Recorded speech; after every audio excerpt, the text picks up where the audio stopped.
Γεια σου, είμαι ο Νικόλας και σε καλωσορίζω στους Εδυνάμ φοιτητές. Καλώς ήρθες στο δεύτερο επεισόδιο βιολογίας. Σήμερα θα βουτήξουμε στον υπέροχο κόσμο των πρωτεϊνών, των πολυλειτουργικών προμαέστρων της ζωής. Είσαι έτοιμος? Για πάμε! Κάθε αμινοξύ αποτελείται από ένα κεντρικό άτομο άνθρακα, τον α-άνθρακα συνδεδεμένο με ένα άτομο υδρογόνου, μια καρβοξυλική ομάδα, μια αμινομάδα και μια συγκεκριμένη πλευρική αλυσίδα, η οποία συμβολίζεται με R. Το R μπορεί να είναι ένα από τα 20 αμινοξέα. Σε φυσιολογικό pH, τόσο η καρβοξυλομάδα όσο και η αμινομάδα ιονίζονται, όπως φαίνεται στην εικόνα. Οι ιδιότητες των αμινοξέων καθορίζονται από δύο παράγοντες. Πρώτον, η πλευρική ομάδα R και δεύτερο, από την ισομερία. Για να μιλήσουμε πρώτα για την πλευρική ομάδα R. Η πλευρική ομάδα είναι υπεύθυνη για τις ιδιότητες των αμινοξέων. Αν δηλαδή θα είναι μη πολικά, τα 10 από τα 20 αμινοξέα, που είναι υδρόφοβα, είναι αδιάλειτα στο νερό, ή πολικά, τα άλλα 10, που διαλύονται εύκολα στο νερό εξαιτίας των δεσμών υδρογόνου που αναπτύσσονται ανάμεσα στα μόρια του νερού και των πολικών μορίων. Τα πολικά μπορεί να είναι όξινα ή φορτισμένα ή βασικά. Ενώ όσον αφορά την ισομερία, η ισομερία είναι το φαινόμενο κατά το οποίο δύο ενώσεις έχουν τον ίδιο μοριακό τύπο, αλλά διαφορετική δομή ή χωρική διάταξη. Στα αμινοξέα έχουμε οπτική ισομερία ή αλλιώς εναντιομερία. Δες την εικόνα. Έχουμε δύο καθρέφτες, το L-αμινοξύ και το D-αμινοξύ. Η μόνη τους διαφορά είναι το που κάθεται η αμινομάδα, γύρω από τον ασύμμετρο άνθρακα. Στην L είναι αριστερά, στο D-αμινοξύ είναι δεξιά, σαν να δίνεις χειραψία με τον εαυτό σου στον καθρέφτη και να μην ταιριάζει τίποτα. Κλινικά χρήσιμο. Ο ανθρώπινος οργανισμός χρησιμοποιεί σχεδόν αποκλειστικά L-αμινοξέα για να χτίσει πρωτεΐνες. Και τα D, πού βρίσκουμε τα D? Τα D-αμινοξέα εμφανίζονται σπάνια, κυρίως σε βακτήρια και μας ενδιαφέρουν σε φάρμακα και σε αντιβιωτικά.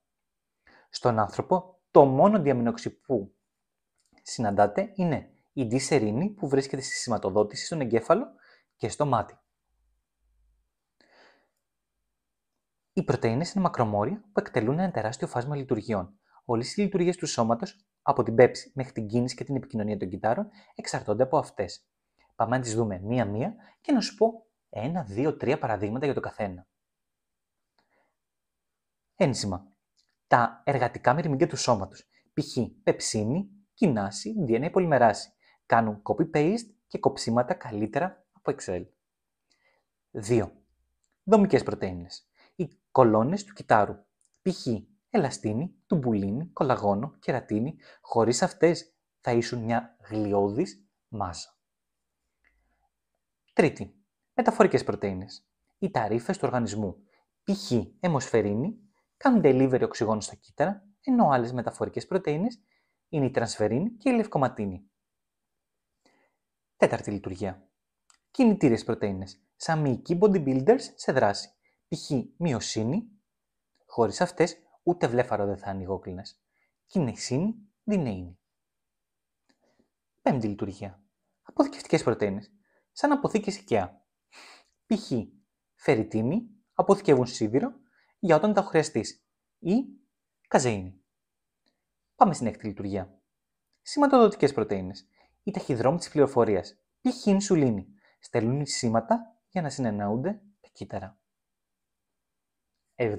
Πρωτεΐνες υποδοχής. Τα κυτταρικά αυτιά, π.χ. η υγροδοψίνη είναι μια φωτοευαίσθητη πρωτεΐνη που βρίσκεται στα ραβδία του αμφιλιστροειδούς.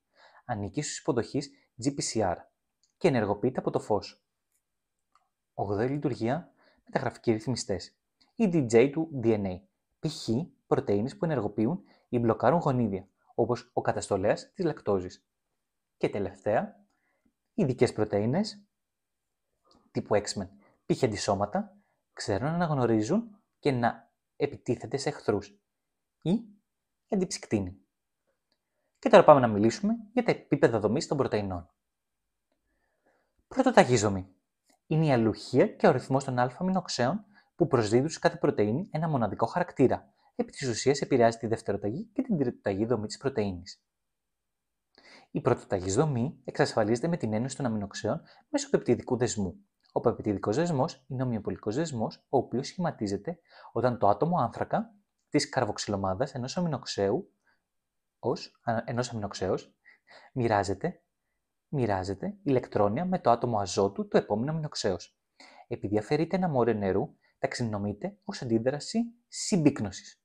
Να τονίσω σε αυτό το σημείο ότι οι πρωτεΐνες αποτελούνται από εκατοντάδες αμινοξέα, των οποίων η αλληλουχία ξεκινά από το νία τελικό άκρο και διαβάζεται από το συγκεκριμένο σημείο μέχρι το καρβοξυλτελικό άκρο, C άκρο. Για απλούστευση.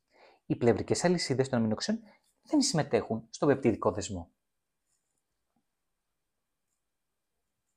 Δευτεροταγής δομή.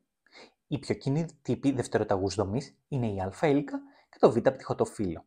Η αλληλουχία των α-αμινοξέων καθορίζουν την πτύχωση των τμήματων της πρωτεΐνης μέσω σχηματισμού δεσμού υδρογόνου μεταξύ αμινομάδας και καρβοξυλομάδας του πεπτιδικού σκελετού.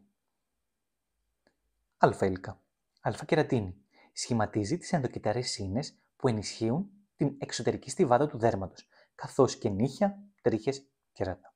Αναπτύσσονται δεσμοί υδρογόνου μεταξύ των ομάδων καρβοξυλομάδας και αμινομάδας που βρίσκονται σε απόσταση 4 αμινοξέων ο ένας από τον άλλο.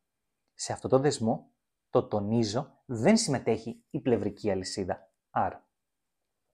Σε μια πλήρη περιστροφή, κάθε 3,6 αμινοξέα δημιουργείται ένα σταθερό ελικοειδές σχήμα, σαν DNA σε μίνι έκδοση. Τη βρίσκει σε πρωτεΐνες μεταφοράς και υποδοχής. Όταν πολλές α-έλικες ενώνονται, σχηματίζουν το σπυροειδές πείραμα, π.χ. την κερατίνη. Δύο είδη α-ελίκων υπάρχουν, η αριστερόστροφη και η δεξιόστροφη. Και πάμε να μιλήσουμε για το β-πτυχοτοφύλλο. Ένα β-φύλλο δημιουργείται όταν σχηματίζονται δεσμοί υδρογόνου μεταξύ τμήματων μιας πολυπεπτιδικής αλυσίδας που χιτωνεύουν ή μεταξύ διαφορετικών αλυσίδων που βρίσκονται κοντά σε αυτόν, το δεσμό. Ξανατονίζω, δεν συμμετέχει η πλευρική αλυσίδα άρα. Ο δεσμός δημιουργεί πολύ συμπαγή δομή που αποτελεί τον πυρήνα πολλών πρωτεϊνών. Β-πτυχοτοφύλλο είναι η φιμπροίνη, συστατικό του μεταξιού και υπάρχουν δύο είδη πτυχοτοφύλλων. Το παράλληλο, τα γειτονικά τμήματα έχουν ίδιο προσανατολισμό και το αντιπαράλληλο. Γειτονικά τμήματα με αντίθετο προσανατολισμό. Επίσης, σχηματίζουν τα prions όπου στιβάζονται συμπαγώς σε αμυλοειδείς ίνες. Εκτός από τις δύο συνήθεις δευτεροταγείς δομές, υπάρχουν η β-στροφή και η ω-θηλιά, που θα τις δούμε σε επόμενο μάθημα. Τρίτοταγής δομή. Η αναδίπλωση περιοχών με δευτεροταγή δομή α-έλικας και β-πτυχοτοφύλλου συνδέονται με βρόχους και έτσι σχηματίζεται η τριτοταγής δομή της πρωτεΐνης. Η τελική θρητή δομή της πρωτεΐνης είναι όταν έχει μόνο μία πολυπεπτιδική αλυσίδα. Σε αυτό το στάδιο συμμετέχουν ασθενείς μειομυοπολικοί δεσμοί, δεσμοί υδρογόνων, αλλά και ομοιοπολικοί δεσμοί, που είναι οι δισουλφιδικοί δεσμοί μεταξύ πλευρικών αλυσίδων κυστέινης. Σε αυτό το στάδιο συμμετέχουν οι πλευρικές αλυσίδες R. Κάποια στιγμή έπρεπε να συμμετέχουν και αυτές.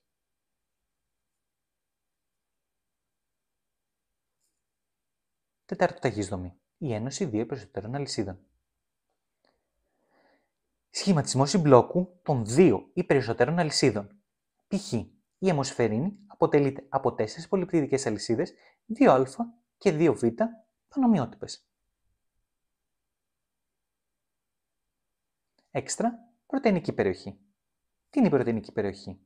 Αποτελεί ένα διαφορετικό επίπεδο οργάνωσης. Σχηματίζεται μια ανεξάρτητη συμπαγής σταθερή δομή, συνήθως περιέχει 400 με 440 με 350 αμινοξέα που διπλώνονται σε α-έλικες, β-πτυχοταφύλλα και άλλες δομές. Οι διαφορετικές πρωτεΐνες περιέχουν συχνά δύο τέτοιου είδους περιοχές και έχουν διαφορετικές λειτουργίες. Π.χ. η πρωτεΐνη CAP έχει δύο περιοχές. Μια μικρή περιοχή με το DNA που το ενεργοποιεί ή το απενεργοποιεί και μια μεγάλη περιοχή που συνδέεται με το κυκλικό AMP. Και ήρθε η ώρα για το quiz. Όπως πάντα, σου διαβάζω την εκφώνηση, πατάς pause, όταν είσαι έτοιμος απαντάς και συνεχίζεις το βίντεο. Πρώτη ερώτηση. Μια πρωτεΐνη έχει σωστή πρωτοταγή, δευτεροταγή και τριτοταγή δομή, αλλά δεν λειτουργεί σωστά. Ποια εξήγηση είναι η πιο πιθανή? Σωστή απάντηση. Β. Λείπει μια άλλη πολυπεπτιδική αλυσίδα με την οποία σχηματίζει σύμπλοκο. Γιατί αν η πρωτεΐνη λειτουργεί μόνο σύμπλοκο, δηλαδή έχει και τεταρτοταγή δομή, τότε η έλλειψη της συνεργαζόμενης αλυσίδας την καθιστά μη λειτουργική, ακόμα και αν έχει σωστή τρίτοταγή δομή. Ερώτηση 2. Αν μια πρωτεΐνη περιέχει δύο διακριτές περιοχές, μία που συνδέεται με το DNA και μία που ενεργοποιείται από το κυκλικό AMP, τότε αυτή η πρωτεΐνη πιθανότατα Β. Περιέχει δύο ανεξάρτητες πολυπeptidικές αλυσίδες. Η πρωτεϊνική περιοχή λειτουργεί ως ένα τμήμα που διπλώνεται ανεξάρτητα και έχει ξεχωριστή λειτουργία. Π.χ.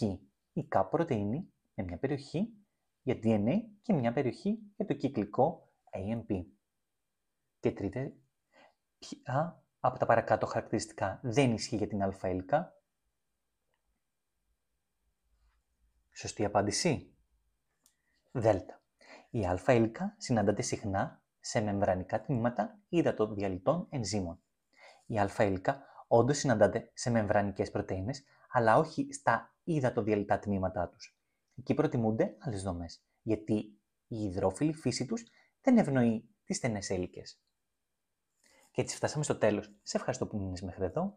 Γράψε μου στα σχόλια αν έχεις κάποια απορία και στείλ το σε έναν φίλο σου, μπας και περάσει και αυτός βιολογία. Κάνε ένα subscribe και ένα like για να υποστηρίξεις το κανάλι μου. Είμαι ο Νικόλας και είμαι εδώ για να κάνουμε τη βιολογία πιο ευχάριστη και πιο κατανοητή. Τα λέμε στο επόμενο μάθημα.